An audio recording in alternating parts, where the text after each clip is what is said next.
배상훈 교수님을 이렇게 딱 2년 전에 저희가 마티즈 사건을 다뤘어요. 딱 2년, 정말 딱 2년 전입니다. 그런데 새로운 단서가 등장을 해서 그때 당시에 3회 연속으로 다뤘거든요. 3주간에 걸쳐서 다뤘는데 새로운 단서가 등장해가지고 사람들이 많이 잊어버렸어요. 이 사건 굉장히 중요한 사건이라고 봐서 저희가 오늘 2년 전에 다뤘던 걸 압축해서 정리해서 한 번에 머릿속에 넣어드리겠습니다. 그러기 위해서 교수님과 당시 안행위 간사로서 최전선에서 활약했던 정청래 의원님 당시에는 국회의원이었어요. 지금 아니지만. 그래서 제법 활약했어요. 그때 크게. 새로 나온 소식이에요. 상토투성이다. 자살이 아니다. 당시는 외상이 없다고 그랬어요. 발표가. 아무런 외상이 없다. 그래서 자살이라고 하고 끝났거든요.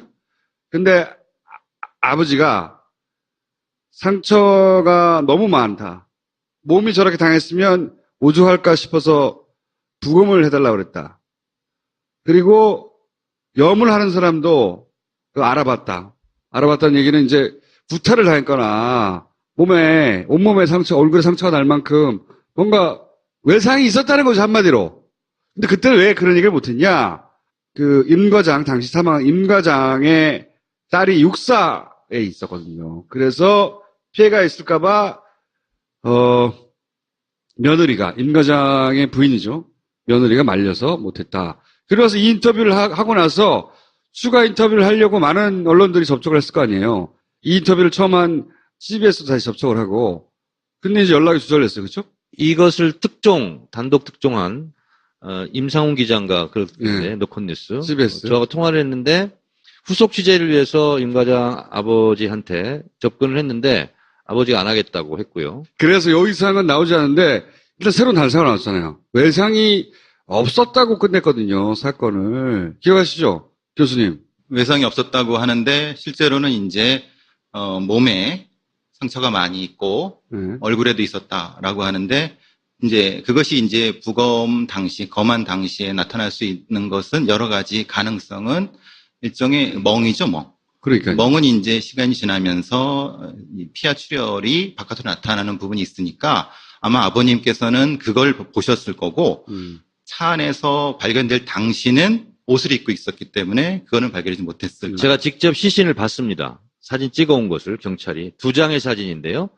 처음에 찍었다고 하는 게 소방에서 찍은 거고 한 시간 몇 분 후에 경찰이 또 찍었어요. 12시 50분경에 찍었는데 소방이 찍은 사진은 이게 이제 운전대입니다. 임 과장 시신은 여기 기아가 있죠.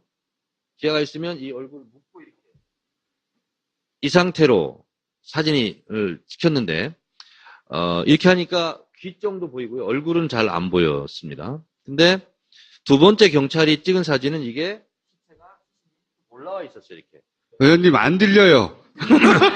그냥 약간 올라와 있어서 옆모습 정도가 보였는데 눈, 코, 입은 보이지 않는 그런 상태의 시신 사진이었어요. 그 상태가 여러분이 보시는 초기 상태라고 보여지지만은 방송에 계속 나온 거를 유심히 보시면은 여러분도 느끼실 수가 있는 게 뭐냐면 마티즈 앞유리가 약간의 2번의 타격이 있습니다. 전면을 보면은 깨져 있나요? 예, 아니 깨진 게 뭐냐면은 앞유리가 타격이 2개 있는 것을 잘 생각해 보시면요. 구조대가 갔어요. 근데 안에 사람이 죽었는지 살았는지 몰라요. 그러면은 유리를 깨서 안을 구조를 해야 되는 입장이잖아요. 그러면은 뒷자리에 있으면 앞유리를 깨요. 앞자리에 있으면 뒷유리를 깨요. 왜 그러냐면은 이게 변사 현장이기 때문에 시신이나 그리고 혹시 살아있을 수도 있는 거예요. 그러면 상처를 줄 수 있단 말이에요. 2년 전에 다 파파에서 한 얘기인데 빠른 시간 내에 복습을 하자면 이건 앞으로 다른 매체에서 안 다룰 것 같아서 짧게만 짚고 넘어갈게요. 해킹팀이라는 프로그램을 이탈리아에서 산 거죠. 근데 이 회사 최대 주주가 미국 대사였어요. 굉장히 이상한 지점이라고 생각해서 주목했었는데 그 이후의 연관성은 몰라요. 하여튼 미국 대사예요. 제가 조사한 바에 하면. 주 이탈리아 미국 대사인가요? 아니면? 그렇죠. 주 이탈리아 미국 대사가 이 회사의 최대 주주예요. 뭔가 이 미국 첩보기관하고 연결이 됐을 것 같고 뭐 어쨌든 그렇습니다. 냄새가 난다. 이것도 주목해서 볼 내용이다. 그 다음에 당시에 포탈의 네이버에서는 해킹팀을 치잖아요? 그럼 유령 해킹팀이 떴어요. 연관 검색어를 안 떴다고요. 네이버에서는 끝까지. 이 사건이 흐지부지 사라질 때까지. 이렇게 떴어야 되거든요. 해킹팀을 치면. 국정원 해킹팀, 아이폰 해킹팀, 김원준 해킹팀. 이게 정상이거든요. 사람들 이러는 거 치고 있으니까. 당시에 파파이스 이걸 다뤘으니까 이런 검색어도 있었겠죠. 그래서 네이버 관련해서 무수한 얘기들 우리가 해왔지만 또 하나의 이거 누가 통제하는구만 하는 정황 중에 하나고 그냥 쳐보면 안 나옵니다. 당시. 실제 해본 거 캡처한 거고요. 당시 기준으로. 사건이 막 난리 났을 때. 또 다른 프로그램도 사용했어. 이것뿐만 아니라 국정원의 감찰 프로그램으로 이건 뭐냐면 이때 사건이 어떻게 불거진 거냐면 해커들이 이 해킹팀 회사를 해킹을 했거든요. 그래서 그 해킹팀 회사가 관리하고 있던 메일 서버니 뭐니 통째로 다 인터넷에 올려버렸거든요. 이게 내용이 뭐냐면 국정원 팀을 만난 다음에 내부 메일로 논의됐던 내용을 쓴 거예요. 뭐냐면 우리 경쟁자들 제품에 대해서도 거론을 했다. 그게 핀피셔, NSO 그룹 어쩌고저쩌고 하면서 쭉 내용이 있어요. 그러니까 국정원이 이런 프로그램에 대해서도 거론을 했다라는 내용인데 근데 핀피셔라는 회사의 제품도 해킹을 당했어요. 그 전해에. 그때 해킹해서 뿌려버린 것 중에 하나가 뭐냐면 이 프로그램이 어느 지역에서 사용되고 있느냐 통계치 또 자료를 뿌렸거든요. 그때 한국도 있었어. 그러니까 이 해킹 프로그램도 국내에서 쓰고 있다는 거지. 국정원이. 그리고 당시에 시티즌 랩이라고 민간에서 하는 그 랩이 있어요. 그 랩에서 또 무슨 얘기를 했냐면 이제 사찰에 쓰이는 프로그램에 대한 보고서를 낸다고요. 거기에 보면 이런 장비에 대해서 뭐 설명을 해요. 근데 이런 장비가 어디서 쓰이냐 쭉 해가지고 한국에서 쓰죠. 이 장비는 원래는 트래픽 관리용인데 이거를 사찰용으로 쓴대요. 근데 이때 동시에 나왔던 것들이거든요. 그러니까 국정원이 해킹팀 프로그램만 이제 문제가 됐지만 실제 그 메일을 자세히 읽어보면 국정원은 다른 해킹 프로그램과 장비를 쓰고 있다는 내용들이 그 메일 속에서 나와요. 이게 거론이 안 돼서 다시 한번 거론해 둡니다. 뭐 한국에 쓰이고 있다. 그리고 나나텍이 이상하다. 그때 얘기했었는데 나나텍은 이 제품을 들여온 중개상입니다. 중개상인데 이것도 역시 그쪽 내부 메일 이 국정원과 미팅을 한 후에 주고받은 내부 메일이 일부 공개된 거예요. 보면 커미션을 보통 15% 20% 주는데 나나텍한테는 33%를 주라고 합의를 했다. 이상한 거예요. 생각해보세요. 중개상이 마진폭을 이렇게 많이 가져가면 제품 단가가 올라가잖아요. 국정원은 손해잖아. 근데 국정원하고 미팅했는데 이거를 용인했단 거예요. 33%. 국정원한테 불리해지는 건데 왜 국정원이 중간상의 커미션을 챙겨줍니까? 높게? 그러니까 나나텍이 수상하다. 이거 실제 회사가 아니라 뭐랄까 프론트 회사, 예? 위장 회사 아니냐? 자 여기서 이제 본론으로 들어가서 주변부 이야기지만 딴 데서는 안 다루잖아요. 우리는 2년 전에 다뤄놨거든. 다시 리마인드 합니다. 자살. 이상한 좀 보죠. 신고. 의원님이 지적하신 부분이기도 합니다. 신고가 되게 이상해요. 신고 시간이 1차 10시 16분. 용인 동부서 파출소에 가서 집에서 5km 떨어져 있는 곳에 하죠. 임 과장은 보통 8시 이전까지 출근해야 합니다. 보통 7시 45분에서 50분경에 국정원이 도착했습니다. 그리고 감찰 중이었습니다. 근데 감찰을 받던 도중에 이런 사고가 났는데 8시 40분경에 임 과장은 국정원 제3차장 소속입니다. 국정원 제3차장이 8시 40분경에 국정원 부하한테 오더를 내립니다. 119로 신고하라고 해라. 이런 일이 있으면 112에 신고해야 돼요. 근데 여차저차 해서 어쨌든 임 과장 부인은 자기 집 아파트 정문에서 100m도 안 떨어진 눈으로 보여요. 바로 용인의 동부경찰서에 가서 신고하지 않고 5km를 운전을 해서 동백 소방파출소에 가서 신고를 합니다. 전화도 아니에요. 방문 신고를 했어요. 동백파출소 소방대원들이 이거는 옆에 경찰파출소에 신고하는 겁니다. 그래서 그때 옆에 건물에 있는 경찰파출소에 가서 경찰에도 신고를 하는 겁니다. 나중에 취소 하고 그런- 막 그러지만. 취소를 하는데 자기가 남편이 갈 만한데 한번 가보려고요. 이렇게 하고 취소했어요. 다시 신고를 합니다. 취소를 했는데 접수가 안 된 것 같다. 접수가 안 된 것 같다고 다시 전화해서 다시 취소해달라고 전화를 해요. 여기서 이상한 점은 취소가 안 된지를 어떻게 알죠? 경찰 내부에서는 알 일을. 근데 취소가 굉장히 중요했던 거예요. 그 오차 내용은 이렇습니다. 취소했는데 아직 경찰분 접수가 안 됐다고 해서 다시 112에 해달라고 해서요. 취소를 했는데 접수가 안 됐다는 건가요? 네, 그럼 취소하시는 얘기죠? 네네, 취소해요. 이렇게. 11시 51분에 다시 신고를 하죠.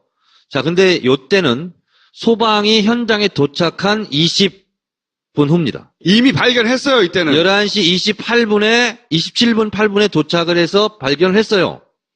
그런데 소방은 발견한 상태에서 부인은 다시 112에 취소했다가 다시 신고하는 겁니다. 이게 다시 신고한 녹취록 이제 풀어놓은 겁니다. 자, 여기서 이제 다시 재구성을 해보면 사실은 국정원이 신고하라고 했어요. 국정원에서 부부싸움에서 가출한 걸로 신고를 해라. 그러니까 경찰에 실종 신고를 해라. 실종 사실 부부싸움으로 하고 위치 추적 요청해야 한다. 8시 반인가 8시 몇 분쯤에 국정원에서 소방서에 신고하라고. 그러니까 8시 40분에 3차장이 오다예요, 그게. 119로 네. 신고하라고. 우리는 그때 이게 왜 그랬는지 몰랐는데 나중에 밝혀진 걸 보니 119로 신고하라고 한 겁니다. 그렇죠. 나중에 파파이스 이후에 밝혀진 건데요. 그렇죠. 제가 그때는 이 몰랐어요. 의혹을 제기하니까 경찰은 어떻게 해명을 했었냐면 딸이 동백 소방파출소 근처에 미술학원이 있어서 데려다 주는 김에 신고한 거다. 이렇게 경찰은 해명했죠. 처음에 119라고 신고하라고 해서 119로 갔다가 119에서 아니 그런 거는 경찰에 신고해야 된다니까 그 옆에 있던 파출소에 신고한 거예요. 그래서 처음에 파출소에 신고가 된 거예요. 그런데 취소하라고 했더니 그 파출소 신고하면 안 되지라고 했겠죠. 아마도 국정원에서. 취소를 한 거예요, 다시. 그런데 부인은 그걸 모르지만 국정원은 알 거 아니에요. 경찰이 지금 신고된 상태를 그거 빨리 취소해. 다시 전화해서 다시 취소한 거죠. 일은 그렇게 된 거라고 봅니다. 그러고 나서 찾았어, 이미 다.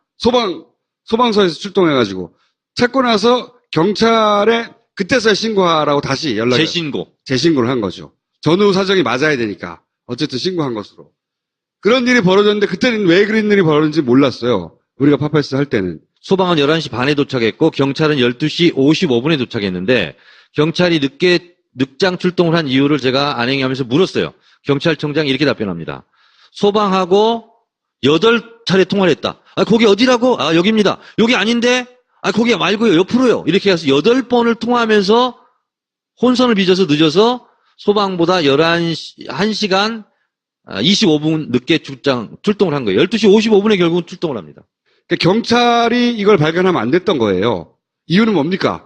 경찰이 발견하면은 변사 신고가 들어오게 되면은 바로 과학수사팀이 출동을 하게 됩니다. 그런 과학수사팀이 출동해서 현장을 확보하게 되면은 시신을 확보하게 됩니다. 폴리스 라인 치고. 네. 그러면은 그 상태가 되면 이건 빼도 박도 못하는 상황이 되는 겁니다. 그러니까 근데 소방이 먼저 들어가면 소방은 기본적으로 구급이 먼저입니다. 그러니까 생사를 먼저 파악을 합니다. 그러니까 살아있으면 바로 실구가면 되는 거고 돌아가셨으면은 그 상태에서 스톱. 다음에 지시를 받거나 아니면 다음에 경찰한테 인계를 하는 상황. 왜냐하면 그거는 변사 사건이 되거나 그러니까 살인 사건이 될 수 있는 상황이기 때문에 자신들이 접근을 하면 안 되는 것이 되는 거죠. 그러니까 이 상황은 엄격하게 이 시스템을 알고 있는 사람이 이거를 보고 있는 거고 실제로 이제 경찰의 그 응급 콜 시스템은 이게 이제 떠 있습니다. 여기에 떠 있으면 이걸 모니터에. 보고 있죠. 그러면 이제 딱 뜨면은 그 앞에 왜 그러냐면은 그 이제 경찰서에 신고를 하게 되면 무슨 문제가 되냐면은 그 경찰관이 근무할 때도 있는데요. 의경이 근무할 때도 있어요. 의경이 근무하면 못 알아들을 때도 있어요. 왜냐하면 이게 뭐냐면 그 신참이거나 이럴 때는 그러니까 그러면 오히려 이거를 시스템을 잘하는 사람한테는 답답한 거예요. 그런 경우가 발생했을 수 있다는 거죠. 여기서. 그러니까 빨리빨리 이걸 전환했어야 되는데 자기들이 보는 화면과 실제로 실행되는 게 시차가 생겨버리니까 국정원이 보고 있는데 그렇죠. 왜 아직도 써 있어 이거 실종자로. 근데 떠 있으면 어떻게 되냐면은 무조건 지구대나 이런 데서는 가야 됩니다. 경찰이 오면 안 되는 거였어. 경찰이 와서 시체를 확보하고 시신을 국정원이 장악하기 전에 시신의 상태를 본다든가 타살의 의혹을 찾아내면 안 되잖아요. 차는 30분에 발견했는데 시신을 발견했다는 얘기는 27분 후에 해요. 후회합니다. 소방관은 구조대, 구급대 핵심은 생사 여부입니다. 차보다도 그렇죠. 사람을 먼저 그렇죠. 봐야 왜냐하면은 지금 요 신고자가 돌아가셨습니까? 살아있습니까를 가장 먼저 무전을 때리거나 확인을 해줘야 됩니다. 네. 지금 상황은 이분이 살아있거나 죽었냐 이게 가장 핵심이거든요. 근데 그게 전파가 안 되고 미적 30분이 있다는 것은 누군가가 막았거나 아니면 무슨 일이 있어야지만이 가능한 상황입니다. 27분 동안. 임 과장 부인이 취소했다가 재신고를 경찰이 하잖아요. 네. 그게 11시 57분이란 말입니다. 네.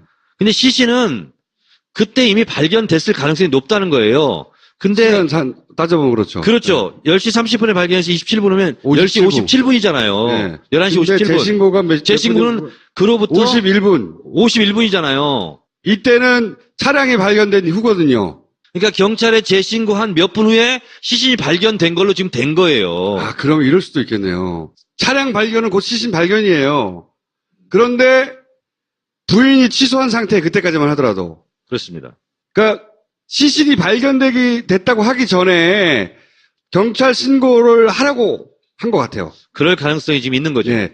그래서 51분에 경찰 신고를 해놓고 몇 분 후에 발견한 걸로 기록한 거죠. 그렇죠. 말이 되냐 27분에 발견된 게 그랬더니 경찰 해명이 이랬습니다. 경기경찰청이 수색을 확대를 지시했다. 아니 수색 확대 지시할 게 뭐가 있어요? 마티 촬영 달랑 있는데 그 안에 시신이 있는데 그러니까 항공모함이라는 얘기가 나오죠. 예. 그 수색하고 막 수색 확대 지시하고 하느라고 경황이 없어서 27분 후에 시신 발견한 경찰 거였다. 해명은 말하지 말자고요. 네. 말도 안 되니까 다. 말도 안 되니까. 저는 네. 그때 아까 말씀드린 뒷자리에서 앞자리로 옮겨놨을 가능성이 높다고 봅니다. 처음엔 예. 발견하고 뒷자리에서 앞자리로 옮긴 이유가 무엇일까? 우리가 보통 번개탄 자살을 할 때 앞자리에 앉아 있는데 번개탄을 뒤에 놓는 이유는요. 복사율이 강합니다. 번개탄이라는 데가. 여기 번개탄이 있고 내가 있으면 뜨겁습니다. 그렇겠죠, 이게 이제 당연히. 열이 확산되는 게 아니라 차라는 게 사실은 쇳덩어리거든요. 이게 툭 치고 나옵니다. 열이라는 게. 그래서 이제 보통은 그런 면 때문에 이게 뜨거워서 보통은 많이 보면은 뒷자리에다 튀어놓고 자살을 많이 하거든요. 그러니까 앞자리에 튀어놓고 뒤에 갑니다. 그러니까 같은 자리에 놓고 자살하지 않는다. 너무 예. 뜨거워서. 근데 이제 상황이 안 좋은 겁니다. 왜냐하면 시신을 뒤에 놨을 때는 번개탄을 어디 놔야 되면 앞에 놔야 되는데 번개탄을. 리포트는 번개탄이 뒤에 있거든요. 아. 그럼 이게 어떻게 되냐면 뒷자리에 앉아 있을 수가 없거든요. 그러니까 번개탄으로 자살한 현장을 많이 본 사람들의 입장에서는 번개탄을 뒤에 놓고 뒷좌석에 앉았다는 게 말이 돼? 라고 누군가 지적을 한 거죠. 그렇죠. 그러니까 번개탄 자리를 옮길 수가 없죠. 이미 탔으니까. 그러니까 이제 시신을 앞자리로 옮겨 놓느라고 시간이 걸린 게 아닐까. 그리고 그게 끝나기 직전에 이제 발견됐다고 기록하기 전에 부인한테 이제 신고하라고 한 게 아닐까. 그러니까 경찰이 빨리 오면 안 되기 때문에 이런 일이 벌어졌다. 신고 시간이 취소되고 하는 거.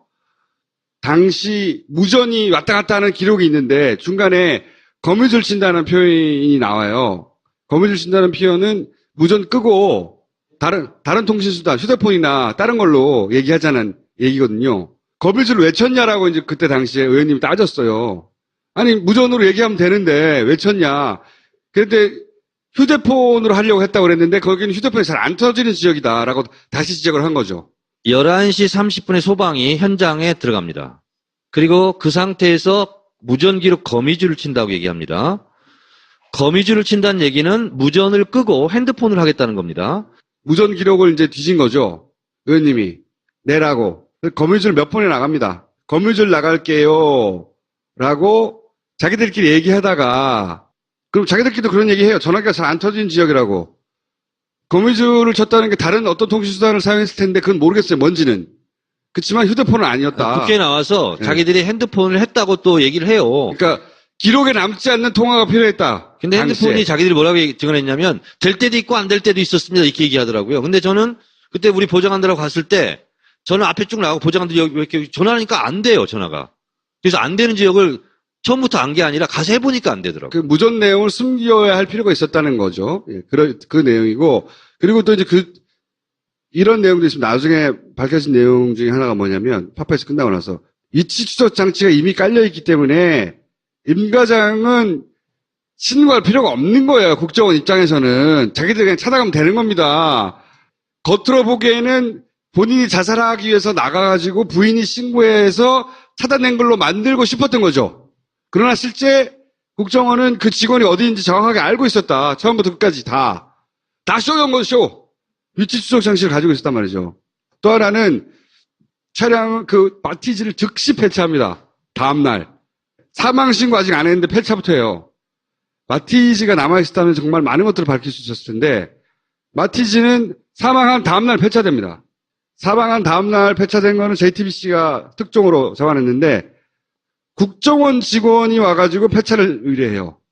폐차한 업체는 국정원 거래처였고, 그리고 이제 그 국정원 직원이 와가지고 매부라고 하면서 뻥치면서 했다는 거. 뉴스가 포탈에 특종이 나면 올라오죠, 기사가 바로바로. 혹은 생중계 칸도 있고.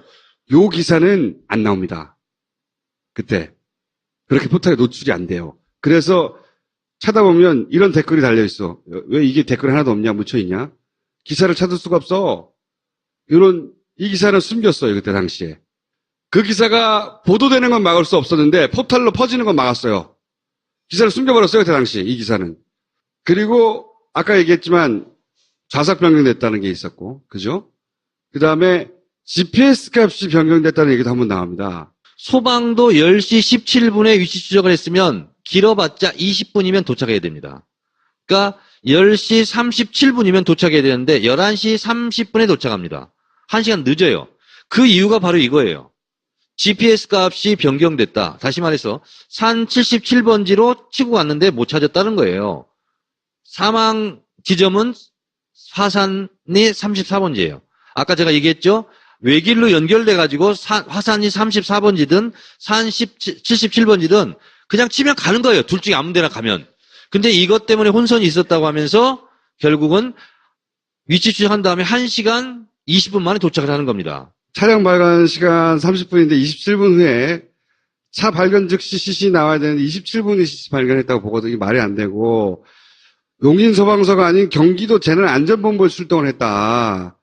이것도 이례적이고 그 관할에서 와야 되는데 왜냐하면 당시는 소방은 40대 남성이거든요. 예. 성명미상의 남성인데 신고는 40대 성명미상이기 때문에 특별히 경기도 재난본부에서 올 필요가 없는데 동네에서 가면 되는데 재난본부에서 왔다는 거예요.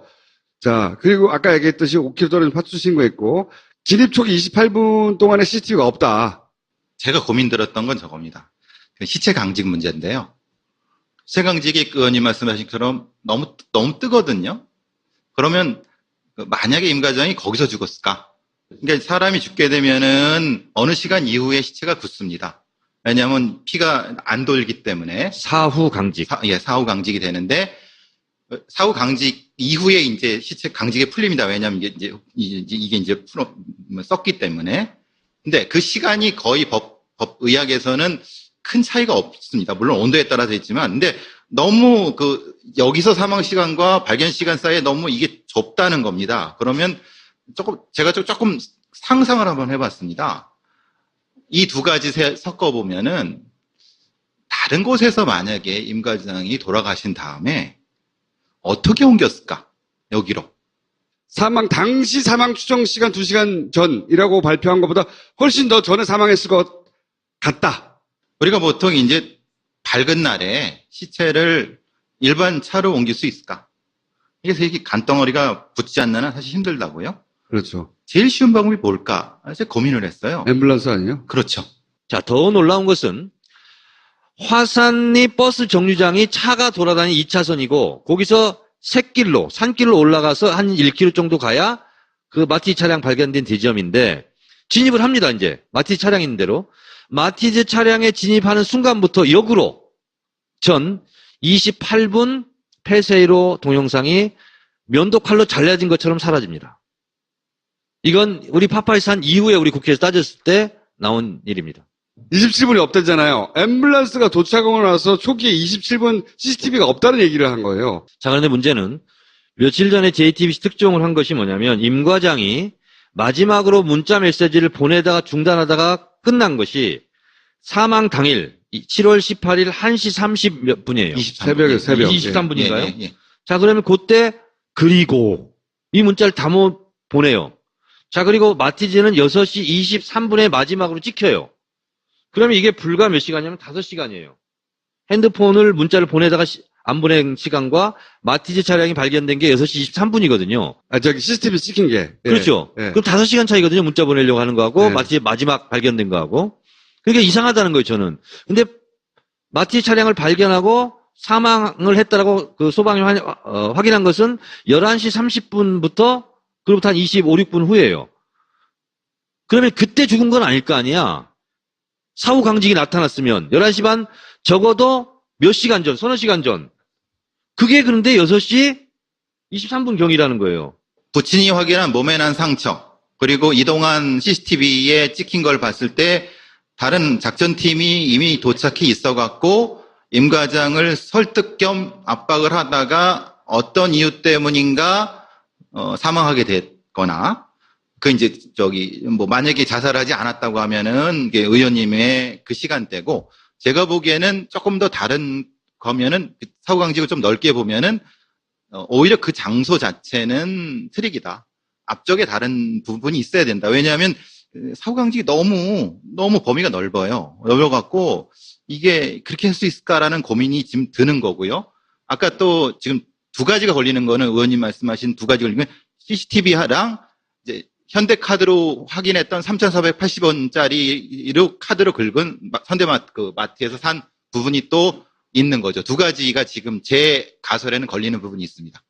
그리고 차량을 봤더니 이제 첫 번째 도착한 소방장의 지문은 없고 두 번째 도착한 소방장의 지문만 있더라. 소방이 진출해서 처음에 마티즈 차량 문을 연 사람은 신모 소방장이고 두 번째 문을 연 사람은 권모 소방장인데 첫 번째 문 연 사람 지문은 없습니다. 두 번째 문 연 권모 소방장 지문만 있습니다. 그리고 식별이 가능한 게 권모 소방장이고요. 또 임 과장 지문입니다. 2개예요. 나머지 확인되지 않는 쪽지문이 17개가 있어요. 자, 쪽지문은 확인할 수 없다. 그래서 수사를 안 했습니다. 근데 여러분 며칠 전에 뉴스 기억나십니까? 태완이법 2부에 그 살인에 대한 공소시효가 없어져서 쪽지문으로 범인을 잡았다. 한 일주일 전 뉴스가 나오죠. 쪽지문이 17개가 있었어요. 근데 이거 수사하지 않습니다. 유서도 이상했어요. 유서 보세요. 사찰은 전혀 없었습니다. 자살하지 말아야지. 유서에는 자살의 이유가 없어요. 문제가 없고 사찰한 적도 없고 그런데 자살합니다. 자료를 삭제하였습니다. 임 과장은 삭제 권한이 없어요. 4급 이하는 삭제 권한이 없다. 여기 나중에 또 보도된 내용이고 저의 부족한 판단이 저지른 실수였습니다. 사오고 운용한 전체가 자기 단독의 판단이었다는 거예요. 다 뒤집어 쓰고 간 거거든요. JTBC에서 어제 그저께 특종이 뭐냐면 네가 승진하는데 이거 사오고 구매하고 한 것이 승진의 고과에 매우 유리하기 때문에 그거 반드시 네가 써 넣어라 하고 윗선에서 지시가 내려옵니다. 실제 또 김병기 의원이 이런 얘기를 하죠. 4급 직원은 업무를 위임받아 처리할 전결 권한이 없다. 이거는 국정원 인사과에 계셨던 분의 얘기예요. 그러니까 혼자 사와서 혼자 일을 저질렀고 문제가 돼서 삭제했다. 이게 당시에 발표였거든, 국정원에. 다 뻥인 거죠. 그리고 유서끝이 감사합니다예요. 자기가 죽는데 뭐가 감사해요. 유서들이 쭉 나가다가 잘 보세요. 다 칸이 이렇게 다 맞는데 여기 칸만 칸이 틀려져요, 이렇게. 그리고 꺽쇠가 들어갑니다. 국정원이 하다가 꺽쇠 직원이. 이거를 이 칸대로 썼어봐요. 원래 저줄이 없어야 되는 겁니다. 요 앞줄 선대로 썼어봐요. 이 꺽쇠가 들어갈 자리가 없어요. 여기에 꺽쇠 넣어서 이 단어를 삽입할지 어떻게 알아요, 자기가? 어떻게 알고 미리 칸을 위로 올립니까? 이거는 누가 써준 걸 보고 쓴 거예요. 그래도 요 부분을 요렇게 꺽쇠로 쳐냈으니까 요 공간을 마련하기 위해서 위로 올린 거예요, 글을 쓰게. 국자를 쓸 때는 직원을 꺽쇠로 넣을 걸 몰라야 되는 거야, 자기는. 다른 데는 줄이 다 맞는데 여기만 요렇게 삑 올라가요, 이렇게. 일찍이 제가 주장했던 게 뭐냐면 어떤 의혹을 제기했냐면 이건 유서라기보다는 혹시 국정원에서 쓴 자술서가 아닐까. 그리고 그것이 유서로 둔갑한 것은 아닐까라고 첫 장. 제가 의혹을 제가 제기한 바 있습니다. 여기까지가 의원님 말씀이 맞습니다. 뒤쪽은 가족에 대한 건데 그렇죠. 여기까지는 의원님 말씀. 저도 이게 자술서나 아니면 무엇인가라는 네. 겁니다. 자살을 하는데 딸에게 사랑한다 하트 3개 막 그리고 지금 자살할 아버지예요. 하트를 3개 그려놨어요. 써준 거다. 누가. 그리고 본인이 진짜로 죽는다고 생각하지 않았다 당시에는. 라고 생각한다라고 말하세요. 아마 자살로 위장하거나 혹은 자살을 시도하다가 다시 살아나거나 그 앞에 사건이 하나 있었잖아요. 생각해 보시면 권모 과정사. 예, 권모 과장이 서울시 공무원을 간첩으로 조작한 국정원이 사건, 그 사건인데 그 조작을 했던 권모 과장이라는 사람이 똑같이 이 번개탄 놓고 자살을 시도하다가 발견되어가지고 병원에서 살아나가지고 멀쩡하게 뭐 이런 스토리가 있어요. 그 모델대로 하자고 설득한 게 아니었을까. 그때 기소를 피했죠. 그래서 네. 그리고 현장을 보면 말씀드렸다시피 차가 가는 곳이 아니에요. 이런데 사람들이 안 가는 곳이 여기거든요. 그리고 이 돌을 받쳐놨다고. 이따시만한 돌을 받쳐놨어요. 여기다가 자살하려는 사람이. 여기도 보이죠, 돌. 임 과장이 고인 게 아니고 그렇죠. 막 뭐 하려다가 차가 미끄러지면 어떡할까? 풀이 그래서 미끄럽습니다. 왜냐면 밀립니다. 자중이 낮아갖고 네. 이 마티즈는 밀립니다. 차가 사실은 자살하기 위해서 갔다 왔어요. 혼자. 그러면 자기가 자살할 거잖아요. 그럼 사이드 브레이크 올리고 자살하면 끝인데 마티즈 뒤에 돌을 막 기어놨거든. 움직이지 말라고. 말씀하셨듯이 무슨 작업을 하다가 차가 흔들렸거나 밀려서 내려갔거나 미끌려서 자기가 금방 죽을 건데 거기다 돌을 왜 고요. 자, 앞뒤가 조금씩 맞춰서 가죠, 더. 그리고 또 있어요. 이 차가 CCTV 요 삼거리를 올라가는 길이 있는데 그 바로 직전 건물에 CCTV 한 대 있습니다. 거길 지나가요, 차가. 근데 다시 돌아와요. 둘 중에 하나죠. 여기를 몰라. 어딘지 모르는 데가 자살하는 게 말이 돼요? 저렇게 올라가가지고. 어딘지 모르면 찾을 수 없는 곳이에요. 그게 아니면 이 차가 지나갔어야 하는 이유가 있었거나 지나갔다가 다시 돌아오거든요. 그러니까 소방대가 화산리 버스 정류장에 도착했을 때 국정원 직원이 반바지 차림으로 왔잖아요. 거기 기다리고 있었잖아요. 자, 그 바로 앞인데. 그 다음에 이것도 있었죠. 발견됐는데 이렇게 범퍼 가드가 있고 번호판은 녹색이었는데 당시 공개됐던 CCTV를 보면 범퍼 가드가 안 보인다. 그리고 하얀색 아니냐. 뭐 한참 논란이 됐었어요. 근데 이거 해상도 문제다. 뭐 이러면서 왜냐면 아무리 확대해와도 범퍼 가드 안 보이거든. 당시 확대해서 찍어도 이게 진짜 해상도 문제야? 이렇게까지 안 나올 수가 있나? 그랬거든요. 그래서 경찰이 똑같은 차종으로 실험도 해요. 여기가 이게 CCTV 위치예요. 여기가 버스 정류장이고 녹색이고 이게 마침 고맙게도 왜 고맙다고 하냐면 당시 경찰에 실험을 합니다. 왜냐면 이게 하도 논란이 됐으니까요. 이 가짜다 뭐 차가 바뀌었다 뭐 이게 오리지널 CCTV의 녹색이고요. 이게 경찰이 내놓은 실험 CCTV의 녹색이에요. 살짝 조정했네. 색깔을 날렸잖아. 네, 넌 날렸네. 녹색을. 이게 이제 녹색으로 차량을 보냈는데도 하얀색으로 보이지 않느냐. 이 CCTV로는 이걸 보여주려고 한 건데 이게 아마도 처음에는 녹색으로 보였나 봐.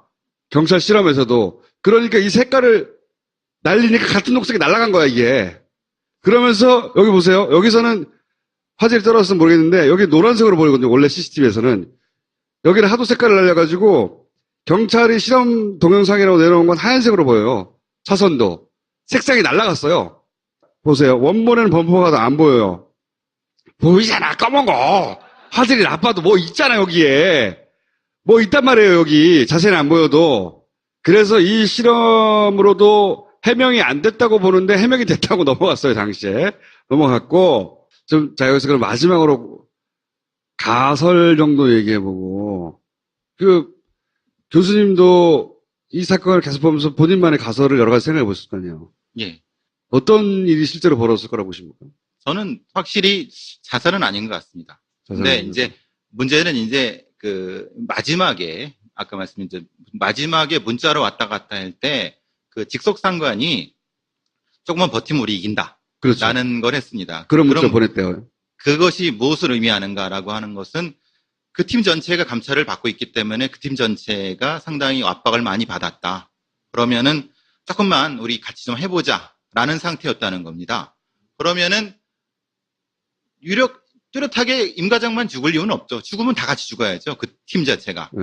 그런데 그러면 그렇게 되고 나서 바로 4시간, 5시간 이후에 자살을 했다고 하는 거는 감정 연결이 전혀 연결이 안 되는 겁니다. 감정 연결이 안 된다. 네, 절대 안 되는 거고, 그러니까 그 자체로만도 그렇고, 아까 그 유서상에도 절대 감정 연결은 안 되는 거고요. 네.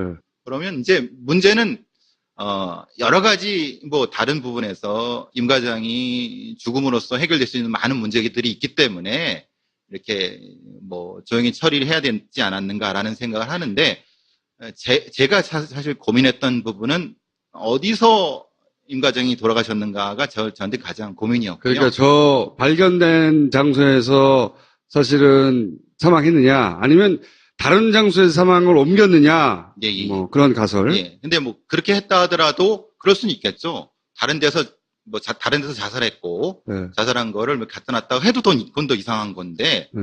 저 자체만으로 현장 상황, 정황 상황, 유서 상황만 봐서는 저는 자살일 가능성이 자, 근데 제가 없다고 질문 하나 있는데요.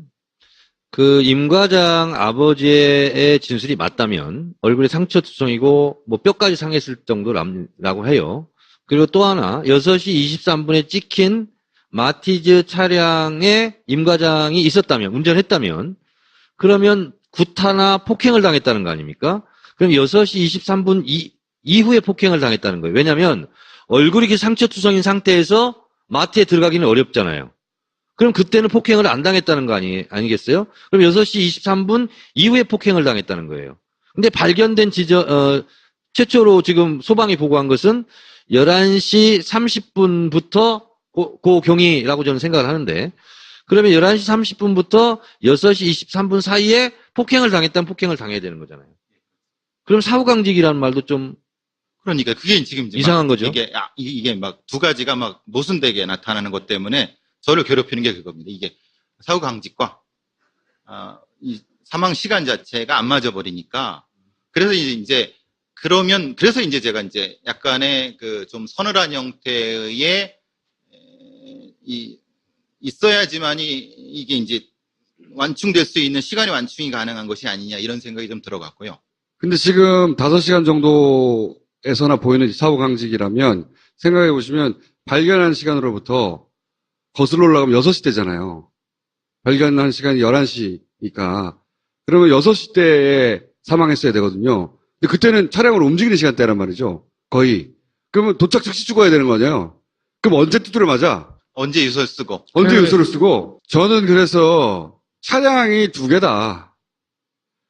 그 미리 가 있던 차량이 하나 있고, 이 차량은 사실은 6시 때, 그러니까 6시 때에 임 과장이 운전한 게 아닐 수도 있다.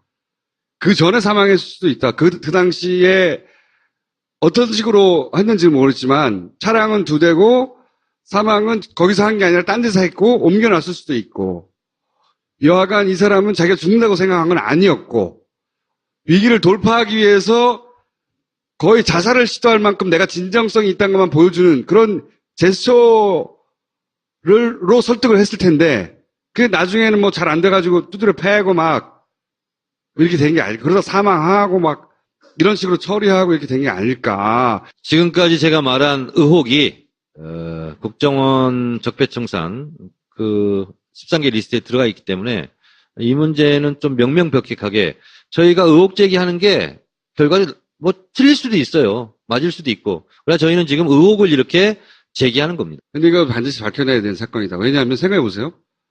국정원에 다니는 직원도 만약에 그 죽음에도 연루됐다고 생각해 보세요. 누굴 못하겠습니까? 반드시 밝혀내야 되는 사건이다. 진짜 무서운 사건이고, 반드시 밝혀내야 되는 사건이다. 그래서 꼭 짚어주면, 회사가 관리하고 있던 메일 서버니 뭐니 통째로 다 인터넷에 올려버렸거든요. 이게 내용이 뭐냐면, 국정원 팀을 만난 다음에 내부 메일로 논의됐던 내용을 쓴 거예요. 뭐냐면, 우리 경쟁자들 제품에 대해서도 거론을 했다. 그게 핀피셔, NSO 그룹, 어쩌고저쩌고 하면서 쭉 내용이 있어요. 그러니까 국정원이 이런 프로그램에 대해서도 거론을 했다라는 내용인데, 근데 핀피셔라는 회사의 제품도 해킹을 당했어요. 그 전해에. 그때 해킹해서 뿌려버린 것 중에 하나가 뭐냐면 이 프로그램이 어느 지역에서 사용되고 있느냐 통계치 또 자료를 뿌렸거든요. 그때 한국도 있었어. 그러니까 이 해킹 프로그램도 국내에 쓰고 있다는 거지. 국정원이. 그리고 당시에 시티즌 랩이라고 민간에서 하는 그 랩이 있어요. 그 랩에서 또 무슨 얘기를 했냐면 이제 사찰에 쓰이는 프로그램에 대한 보고서를 낸다고요. 거기에 보면 이런 장비에 대해서 뭐 설명을 해요. 근데 이런 장비가 어디서 쓰이냐 쭉 해가지고 한국에서 쓰죠. 이 장비는 원래는 트래픽 관리용인데 이거를 사찰용으로 쓴대요. 근데 이때 동시에 나왔던 것들이거든요. 그러니까 국정원이 해킹팀 프로그램만 이제 문제가 됐지만 실제 그 메일을 자세히 읽어보면 국정원은 다른 해킹 프로그램과 장비를 쓰고 있다는 내용들이 그 메일 속에서 나와요. 이게 거론이 안 돼서 다시 한번 거론해 둡니다. 뭐 한국에 쓰이고 있다. 그리고 나라텍이 이상하다.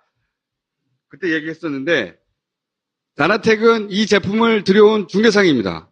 중개상인데 이것도 역시 그쪽 내부 메일 이 국정원과 미팅을 한 후에 주고받은 내부 메일이 일부 공개된 거예요. 보면 커미션을 보통 15% 20% 주는데 나나텍한테는 33%를 주라고 합의를 했다. 이상한 거예요. 생각해보세요. 중개상이 마진폭을 이렇게 많이 가져가면 제품 단가가 올라가잖아요. 국정원은 손해잖아. 근데 국정원하고 미팅했는데 이거를 용인했단 거예요. 33%. 국정원한테 불리해지는 건데 왜 국정원이 중간상의 커미션을 챙겨줍니까? 높게? 그러니까 나나텍이 수상하다. 이거 실제 회사가 아니라 뭐랄까 프론트 회사, 예? 위장 회사 아니냐? 자 여기서 이제 본론으로 들어가서 주변부 이야기지만 딴 데서는 안 다루잖아요. 우리는 2년 전에 다뤄놨거든. 다시 리마인드 합니다. 자살 이상한 좀 보죠. 신고 의원님이 지적하신 부분이기도 합니다. 신고가 되게 이상해요. 신고 시간이 1차 10시 16분 용인 동부서 파출소에 가서 집에서 5km 떨어져 있는 곳에 하죠. 임 과장은 보통 8시 이전까지 출근해야 합니다. 보통 7시 45분에서 50분경에 과장 CC는 여기 기아가 있죠. 기아가 있으면 이 얼굴을 묶고 이 상태로 사진을 찍혔는데 이렇게 하니까 귀 정도 보이고요. 얼굴은 잘 안 보였습니다. 근데 두 번째 경찰이 찍은 사진은 이게 시체가 올라와 있었어요. 이렇게. 의원님 안 들려요. 그냥 약간 올라와 있어서 옆모습 정도가 보였는데 눈, 코, 입은 보이지 않는 그런 상태의 시신 사진이었어요. 그 상태가 여러분이 보시는 초기 상태라고 보여지지만은 방송에 계속 나온 거를 유심히 보시면은 여러분도 느끼실 수가 있는 게 뭐냐면 마티즈 앞유리가 약간의 두 번의 타격이 있습니다. 전면을 보면은 깨져 있나요? 예, 아니 깨진 게 뭐냐면은 앞유리가 타격이 두 개 있는 것을 잘 생각해 보시면요. 구조대가 갔어요. 근데 안에 사람이 죽었는지 살았는지 몰라요. 그러면은 유리를 깨서 안을 뭐 구조를 해야 되는 입장이잖아요. 그러면은 뒷자리에 있으면 앞유리를 깨요. 앞자리에 있으면 뒷유리를 깨요. 왜 그러냐면은 이게 변사 현장이기 때문에 시신이나 그리고 혹시 살아있을 수도 있는 거예요. 그러면 상처를 줄 수 있단 말이에요. 2년 전에 다 파파에서 한 얘기인데 빠른 시간 내에 복습을 하자면 이건 앞으로 다른 매체에서 안 다룰 것 같아서 짧게만 짚고 넘어갈게요. 해킹팀이라는 프로그램을 이탈리아에서 산 거죠. 근데 이 회사 최대 주주가 미국 대사였어요. 굉장히 이상한 지점이라고 생각해서 주목했었는데 그 이후의 연관성은 몰라요. 하여튼 미국 대사예요. 제가 조사한 바에 하면. 주 이탈리아 미국 대사인가요? 아니면 그렇죠. 주 이탈리아 미국 대사가 이 회사의 최대 주주예요. 뭔가 이 미국 첩보기관하고 연결이 됐을 것 같고 뭐 어쨌든 그렇습니다. 냄새가 난다. 이것도 주목해서 볼 내용이다. 그 다음에 당시에 포탈의 네이버에서는 해킹팀을 치잖아요. 그럼 유령 해킹팀이 떴어요. 연관 검색어를 안 떴다고요. 네이버에서는 끝까지 이 사건이 흐지부지 사라질 때까지 이렇게 떴어야 되거든요. 해킹팀을 치면 국정원 해킹팀, 아이폰 해킹팀, 김원준 해킹팀 이게 정상이거든요. 사람들 이러는 거 치고 있으니까 당시에 파파이스 이걸 다뤘으니까 이런 검색어도 있었겠죠. 그래서 네이버 관련해서 우수한 얘기들 우리가 해왔지만 또 하나의 이거 누가 통제하는구만 하는 정황 중에 하나고 그냥 쳐보면 안 나옵니다. 당시 실제 해본 거 캡처한 거고요. 당시 기준으로 사건이 막 난리 났을 때 또 다른 프로그램도 사용했어. 이것뿐만 아니라 국정원의 감찰 프로그램으로 이건 뭐냐면 이때 사건이 어떻게 불거진 거냐면 해커들이 이 해킹팀 회사를 해킹을 했거든요. 그래서 그 해킹팀 국정원이 도착했습니다. 그리고 감찰 중이었습니다. 근데 감찰을 받던 도중에 이런 사고가 났는데 8시 40분경에 임 과장은 국정원 제3차장 소속입니다. 국정원 제3차장이 8시 40분경에 국정원 부하한테 오더를 내립니다. 119로 신고하라고 해라. 이런 일이 있으면 112에 신고해야 돼요. 근데 여차저차 해서 어쨌든 임 과장 부인은 자기 집 아파트 정문에서 100m도 안 떨어진 눈으로 보여요. 바로 용인의 동부경찰서에 가서 신고하지 않고 5km를 운전을 해서 동백 소방파출소에 가서 신고를 합니다. 전화도 아니에요. 방문 신고를 했어요. 동백파출소 소방대원들이 이거는 옆에 경찰 파출소에 신고하는 겁니다. 그래서 그때 옆에 건물에 있는 경찰 파출소에 가서 경찰에도 신고를 하는 겁니다. 나중에 취소하고 막 그러지만. 취소를 하는데 자기가 남편이 갈 만한데 한번 가보려고요. 이렇게 하고 취소했어요. 다시 신고를 합니다. 취소를 했는데 접수가 안 된 것 같다. 접수가 안 된 것 같다고 다시 전화해서 다시 취소해달라고 전화를 해요. 여기서 이상한 점은 취소가 안 된지를 어떻게 알죠? 경찰 내부에서는 알 일을. 근데 취소가 굉장히 중요했던 거예요. 그 5차 내용은 이렇습니다. 취소했는데 아직 경찰분 접수가 안 됐다고 해서 다시 112에 해달라고 해서요. 취소를 했는데 접수가 안 됐다는 건가요? 네, 그럼 취소하신다는 얘기죠? 네네, 취소해요. 이렇게. 11시 51분에 다시 신고를 하죠. 자, 근데 요때는 소방이 현장에 도착한 20분 후입니다. 이미 발견했어요, 이때는. 11시 27분 8분에 도착을 해서 발견을 했어요. 그런데 소방은 발견한 상태에서 부인은 다시 112에 취소했다가 다시 신고하는 겁니다. 이게 다시 신고한 녹취록 이제 풀어놓은 겁니다. 자, 여기서 이제 다시 재구성을 해보면 사실은 국정원이 신고하라고 했어요. 국정원에서 부부싸움에서 가출한 걸로 신고를 해라. 그러니까 경찰에 실종 신고해라. 실종 사실 부부싸움으로 하고 위치 추적 요청해야 한다. 8시 반인가 8시 몇 분쯤에 국정원에서 소방서에 신고하라고. 그러니까 8시 40분에 3차장이 오더예요, 그게. 119로 네. 신고하라고. 우리는 그때 이게 왜 그랬는지 몰랐는데 나중에 밝혀진 걸 보니 119로 신고하라고 한 겁니다. 그렇죠. 나중에 파파이스 이후에 밝혀진 건데요. 그렇죠. 제가 그때는 이 몰랐어요. 의혹을 제기하니까 경찰은 어떻게 해명을 했었냐면 딸이 동백 소방파출소 근처에 미술학원이 있어서 데려다 주는 김에 신고한 거다. 이렇게 경찰은 해명했죠. 처음에 119라고 신고하라고 해서 119로 갔다가 119에서 아니 그런 거는 경찰에 신고해야 된다니까 그 옆에 있던 파출소에 신고한 거예요. 그래서 처음에 파출소에 신고가 된 거예요. 그런데 취소하라고 했더니 파출소 신고하면 안 되지라고 했겠죠. 아마도 국정원에서. 취소를 한 거예요, 다시. 그런데 부인은 그걸 모르지만 국정원은 알 거 아니에요. 경찰이 지금 신고된 상태를 그거 빨리 취소해. 다시 전화해서 다시 신고한 거죠. 일은 그렇게 된 거라고 봅니다. 그러고 나서 찾았어 이미 다. 소방서에서 출동해가지고 찾고 나서 경찰에 그때서야 신고하라고 다시 재신고를 한 거죠. 전후 사정이 맞아야 되니까 어쨌든 신고한 것으로. 그런 일이 벌어졌는데 그때는 왜 그런 일이 벌어졌는지 몰랐어요. 우리가 파파이스 할 때는. 소방은 11시 반에 도착했고 경찰은 12시 55분에 도착했는데 경찰이 늦장 출동을 한 이유를 제가 안행하면서 물었어요. 경찰청장이 이렇게 답변합니다. 소방하고 8차례 통화를 했다. 거기 어디라고? 여기입니다. 여기 아닌데? 거기 말고요. 옆으로요. 이렇게 해서 8번을 통화하면서 혼선을 빚어서 늦어서 소방보다 1시간 25분 늦게 출동을 한 거예요. 12시 55분에 결국은 출동을 합니다. 그러니까 경찰이 이걸 발견하면 안 됐던 거예요. 이유는 뭡니까? 경찰이 발견하면은 변사 신고가 들어오게 되면은 바로 과학수사팀이 출동을 하게 됩니다. 그런 과학수사단이 출동해서 현장을 확보하게 되면은 시신을 확보하게 됩니다. 폴리스 라인 치고. 예. 그러면은 그 상태가 되면 이건 빼도 박도 못하는 상황이 되는 겁니다. 그러니까 근데 소방이 먼저 들어가면 소방은 기본적으로 그 구급이 먼저입니다. 그러니까 생사를 먼저 파악을 합니다. 그러니까 살아있으면 바로 실구가면 되는 거고 돌아가셨으면은 그 상태에서 스톱. 다음에 지시를 받거나 아니면 다음에 경찰한테 인계를 하는 상황. 왜냐하면 그거는 변사 사건이 되거나 그러니까 살인 사건이 될 수 있는 상황이기 때문에 자신들이 접근을 하면 안 되는 것이 되는 거죠. 그러니까 이 상황은 엄격하게 이 시스템을 알고 있는 사람이 이거를 보고 있는 거고 실제로 이제 경찰의 그 응급 그 콜 시스템은 이게 이제 떠 있습니다.